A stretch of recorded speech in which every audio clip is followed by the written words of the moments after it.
غزہ میں اسرائیلی بمباری میں ہونے والی مجموعی ہلاکتوں میں 1/3 سے زائد بچے ہیں۔ رپورٹ میں خبردار کیا گیا ہے کہ راکٹس اور میزائلوں کی بچھاڑ کو سہنے والے خوفزدہ بچے بھوک اور پیاس سے نڈھال ہیں، ان تک امداد نہیں پہنچ پا رہی اور پانی اور خوراک کی شدید قلت بھی ہے وہاں پر۔ لیکن ناظرین کرام، مجاہدین نے امریکی صدر کی موجودگی میں دارالحکومت تل ابیب پر میزائلوں کی بارش کر دی ہے، جس کے نتیجے میں اسرائیلی دارالحکومت تل ابیب میں دھماکوں کی تباہ کن آوازیں سنائی دی گئی ہیں۔ امریکی صدر جو بائیڈن نے خود وہ آوازیں سنی ہیں جب امریکی صدر تل ابیب میں اسرائیل کے وسط میں موجود تھا، تو اس وقت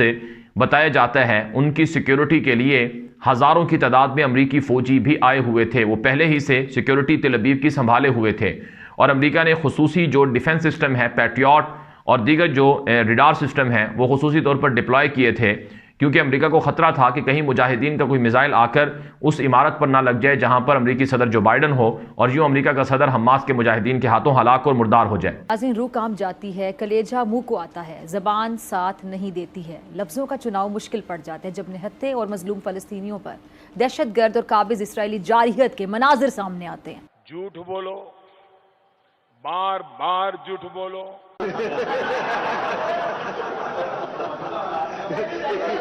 ناظرین کرام، اسرائیل میں حالات بہت زیادہ خراب ہیں۔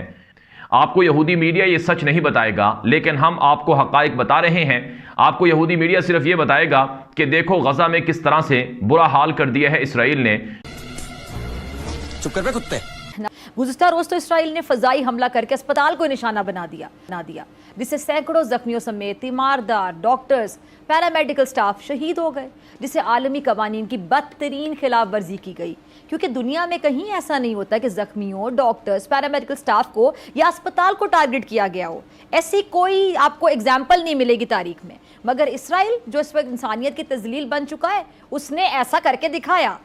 لیکن جب تل ابیب میں میزائلوں کی بارش ہوئی تو اس وقت امریکی صدر کو وہ دھماکوں کی آوازیں سنائی دی گئیں اور امریکی صدر لرز گیا، یہ بھی بتایا جا رہا ہے۔ بتایا جاتا ہے کہ امریکی صدر کا یہ دورہ طویل تھا، لیکن انہوں نے اپنے دورے کو مختصر کیا اور صرف 8 گھنٹوں میں وہ اسرائیل میں رہنے کے بعد واپس چلا گیا۔ حالانکہ ان کا یہ دورہ تقریباً 1 دن مکمل کا تھا، 24 گھنٹے کا تھا، لیکن انہوں نے جلدی جلدی میٹنگز کی اور جلدی جلدی اسرائیلیوں کو بتایا، یہودیوں کو بتایا کہ دیکھو ہم تمہارے ساتھ کھڑے ہوئے ہیں۔ اگر دنیا میں آج تک کوئی یہودی ملک نہ ہوتا تو ہم یہودی ملک کو بنانے کے لیے آج بھی کوشش کر رہے ہوتے۔ یہ امریکی صدر نے اسرائیل میں بیٹھ کر اعتراف کیا ہے۔ امریکی صدر نے ساتھ ساتھ یہ بھی کہا ناظرین کرام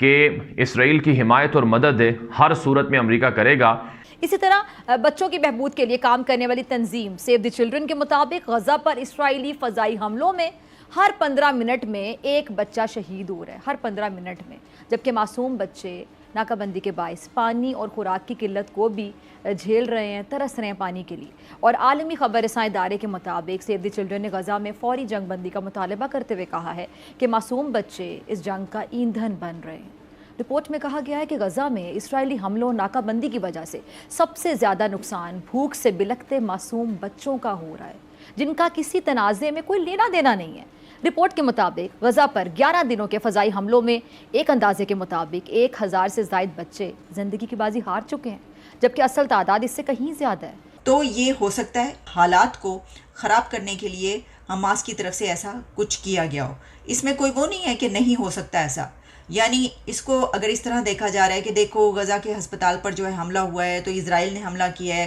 تو دیکھو جان بوجھ کر جو ہے وہ ان کے ریپریزنٹیٹیوز یہ کہہ رہے ہیں کہ جناب ایسا نہیں ہوا،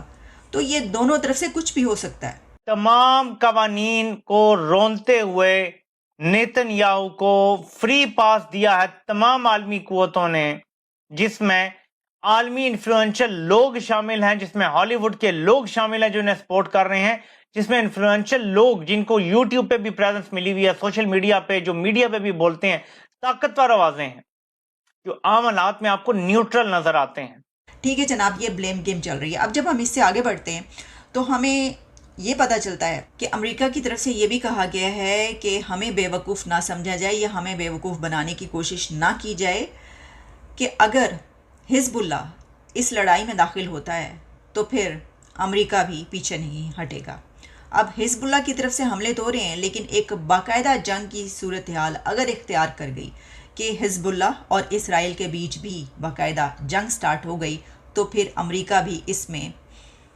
انٹر ہو جائے گا اس جنگ میں. ابھی تک ویسے انہوں نے جو ان کو ایئر کرافٹ کیریئرز بھیجے ہیں اور ان کی مدد کی جا رہی ہے, پریزیڈنٹ خود بھی وہاں پر پہنچتے ہیں, لیکن اس کے باوجود بھی کہا جا رہا ہے کہ اگر پریکٹیکلی یعنی ایک جنگ کی سچویشن ہو گئی حزب اللہ اور اسرائیل کے بیچ, تو پھر امریکہ بھی اس میں فریق کے طور پر شامل ہوگا. اس وقت پوری دنیا کے اندر غزہ کے مظلوم مسلمانوں کے لیے دو طرح کے رویے جو ہیں وہ نظر آ رہے ہیں. ایک رویہ ہے کہ جو خالصتاً ان کی مدد کے لیے گفتگو کرتا ہے, اور دوسرا رویہ ہے جو سمجھتا ہے کہ اسرائیل جو ہے وہ اس وقت دہشت گردی کی زد میں ہے اور ہمیں اس کی مدد کرنی چاہیے, اس کا ساتھ دینا چاہیے. جبکہ مسلم امہ کا رویہ ان دونوں طرف نہیں ہے. یہ خاموش قسم کی اکثریت ہے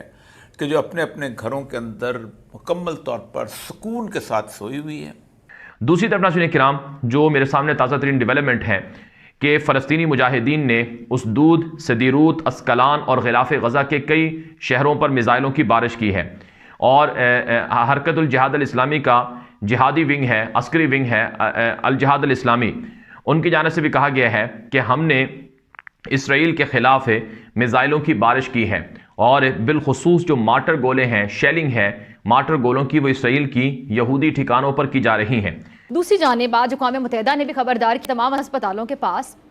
بیک اپ جو جنریٹرز ہیں وہ چلانے کے لیے صرف 48 گھنٹے کا ایندھن بچا ہوا ہے, جس سے بچوں سمیت ہزاروں مریضوں کو فوری طور پر خطرہ لاحق ہے. غزہ میں اسرائیل کی بمباری اور ناکہ بندی کو آج 11 دن ہو گئے ہیں, جس میں 3300 سے زائد فلسطینی شہید, 1400 اسرائیلی جہنم واصل ہو گئے ہیں, جبکہ 10 لاکھ فلسطینیوں کو گھر بار چھوڑ کر جنوبی علاقے میں منتقل ہونا پڑا ہے.